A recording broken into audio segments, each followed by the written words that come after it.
Hey, this is Dave coming at you from Southeast Michigan. Figured I'd do an update. We finally got a warmer day. We've been getting a lot done, even though I think this is like, since I've had my channel, this is the longest I've gone without putting a video, but it's just been so cold that if I try to do a video on my phone, it just freezes after a few minutes. So we finally have a little bit above temperature. I want to show you what we've been doing though. Since the last video, I think when you come up from the first floor up to the second story, we didn't really have anything done up here. This was just all that open space with the scissor trusses. So this is what we've been working on over the last couple weeks. It's probably a little bit harder to see on the video, but we have it all framed up here. There might be a few little loose ends, like we have to frame in this little wall here for this bathroom. We're gonna have a bathtub right here. The print shows that the bathtub's on here with the linen closet being to the right of it, but this ceiling here, probably about to this block, is where my head won't hit. So that just wouldn't be good. Well, maybe a little bit closer to the block. My head starts hitting like right here. But that's no good because you're a foot into the tub. So we decided, but what that does is it makes it to where this pantry being on this side now has to be more of a custom build. It can't be just like a bifold door because of the headroom. So that's fine though. We'll just stick build or hand build something there. So yeah, we got this to do. We did all the trusses. We got these windows framed in here to kind of transition this ceiling here. Got a weird wall there. Keep the plane going on this ceiling and then ceiling flat topping it. Worked out pretty good for just kind of winging it as we went, and how it had to make sure we had backer for the drywall and all that. And then we got this little ceiling in here. Just put a drywall backer across there. So this is all set. We did drywall backer up through here, and yeah, it's coming along. The closets were changed too. The print shows them in this corner on this one, right off the window, which I thought that was a little bit weird. How it just wouldn't be right. It would make your room not square. It'd just be weird. So I put it right here. And then with having the door open from here, opening to this way, it kills this space. So it kind of turns this into a hallway anyways.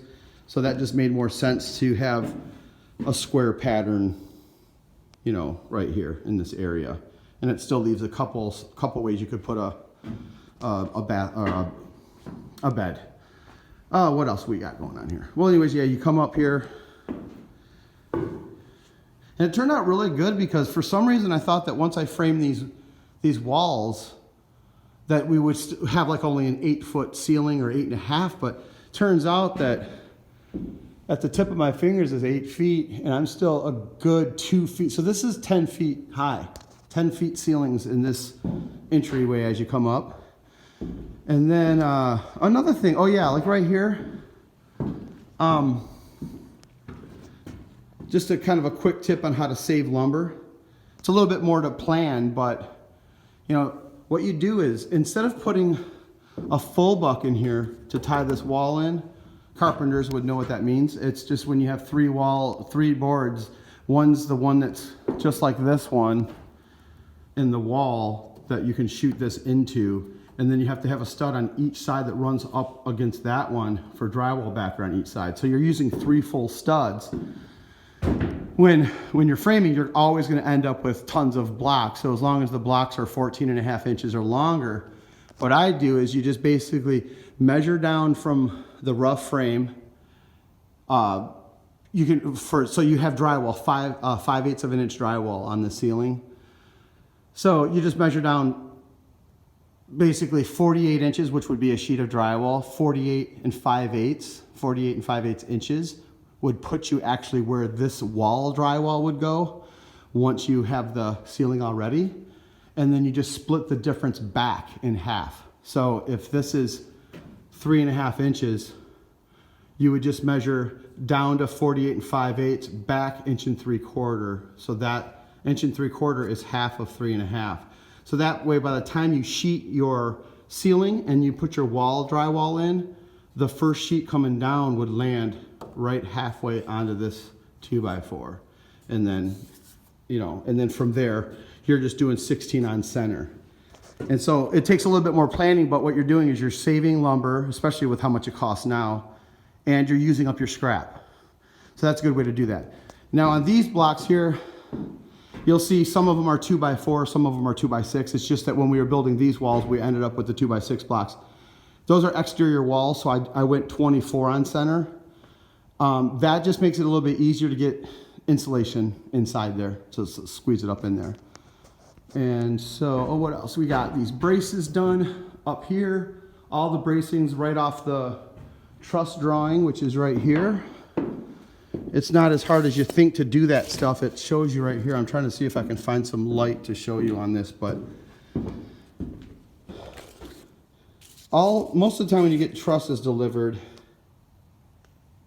you'll get these just normal size paper. It's called a TDD, truss design drawing. So a lot of times on blueprints it'll say refer to TDD, which is truss design drawing. And it'll show you little black square blocks along the truss. Those are your lateral bracings that go through. And it will tell you, they'll be marked by, like, in this case it was marked A parentheses. So then you just see up in the literature and it'll say, make sure you put a brace here, blah, blah, blah. So that's how that goes. So it's taking up a lot more lumber than I thought, but we do have a lot of linear that I ordered a while ago to do this, like this for instance. 16 footers, just, I've got 4 more here. And so these high H trusses have a few, like I think 2 going through. And then I also decided up here, I'm gonna put 2x4s down off the webbing that will protrude with 2x6 or 2x8s running this way, like framing, and then drywalling up to that 2x8 that runs this way, that's nailed into the vertical 2x4. And that'll be super cool because then you can just drywall to it. And then on the beam, you can wrap it with some black walnut or finished trim wood, and it would create like a false beam. So there's 2 reasons behind that. One of them is it will look sweet. It'll look awesome. But the main reason for that is it's hard to put a ceiling fan up there. You can't really put anything right dead center. A lot of people will offset them down a little bit, which is okay, because it's like the canopy, the round canopy that comes with the ceiling fan. There's no way that you can mount it in there. So if I put a 2x4, which is 3.5, and then a 2x6 or 2x8, that's another 3 inches total. That's and then plus the finish of the decorative wood you're using will give you a nice thick beam in there. And then in the rough stage, I could just cut have an electrical box there ahead of time for a fan. And then we'll have a fan literally hanging right out of the beam, and the beam will look like a solid beam. So it will look like a lot of effort was put into getting the wire there when in fact it was really simple. So I think that'll be kind of cool. Instead of just having a drywall ceiling with a light off to the side, I'm planning on putting a beam up there. I think I pretty much decided that because I have to decide it now, before we go much further.